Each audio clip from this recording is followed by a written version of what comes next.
Kamu punya passion di bidang IT? Atau mungkin jago banget ngatur keuangan?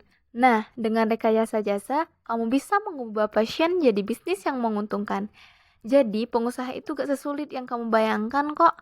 Asal kamu punya niat yang kuat dan terus belajar, pasti bisa. Mari kita akan masuk pada pembahasan wirausaha rekayasa, jasa profesi, dan profesionalisme. Langkah awal ketika ingin memulai kegiatan berwirausaha, kita hendaknya mengenal diri sendiri terlebih dahulu. Melalui konsep diri, kita dapat memahami peran motivasi, karakteristik, serta dimensi fisik dalam menentukan dan mengarahkan pada perilaku profesionalisme. Dalam persiapan menuju masa depan, kita akan disuguhi 3 pilihan. Yang pertama, ingin bekerja setelah lulus SMA. Dan yang kedua, melanjutkan kuliah. Ataupun poin ketiga, yaitu berwirausaha. Kira-kira mau milih yang mana nih? Kalau memilih untuk berwirausaha, kita harus membekali diri dengan mempertajam kompetensi melalui balai latihan kerja dan memperoleh sertifikasi dari lembaga sertifikasi profesi. Lalu, bagaimana jika ingin lanjut kuliah? Ketika ingin melanjutkan ke jenjang perkuliahan, kita harus memikirkan dan merencanakan apa yang akan dilakukan setelah lulus kuliah. Ini dimulai dari pendaftaran diri, memilih jurusan, dan mencari pekerjaan sesuai prospek kerja bidang studi yang ditekuni.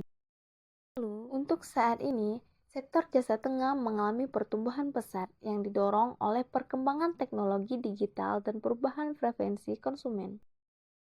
Saingan yang semakin ketat menuntut para pelaku usaha untuk terus berinovasi dan memberikan layanan yang personal dan bernilai bertambah.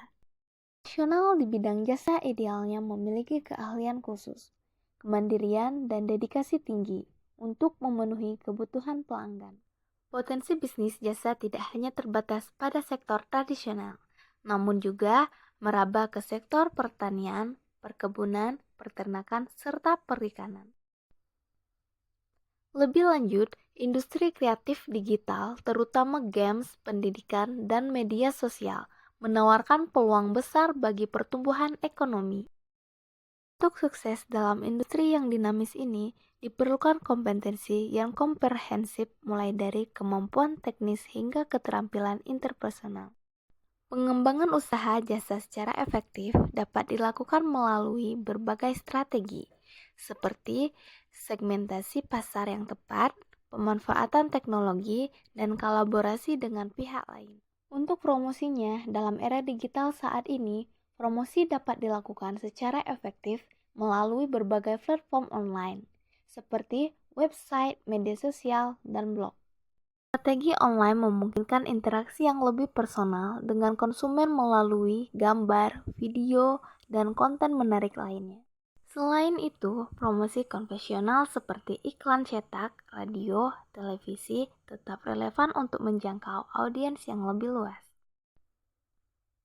Dengan menggabungkan berbagai saluran promosi, baik online maupun offline, bisnis dapat mencapai jangkauan yang lebih luas dan meningkatkan kesadaran merek. Ternyata ada nih salah satu cara memulai bisnis tanpa modal. Yaps, yakni dengan menjadi reseller atau dropshipper. Sistem ini memungkinkan Anda untuk menjual produk tanpa perlu membeli stok barang terlebih dahulu. Konsepnya mirip dengan sistem konsinyasi, di mana Anda bertindak sebagai perantara antara produsen atau seller dengan konsumen. Dengan perjanjian yang jelas, Anda dapat menjual produk mereka dan mendapatkan keuntungan dari setiap penjualan yang berhasil.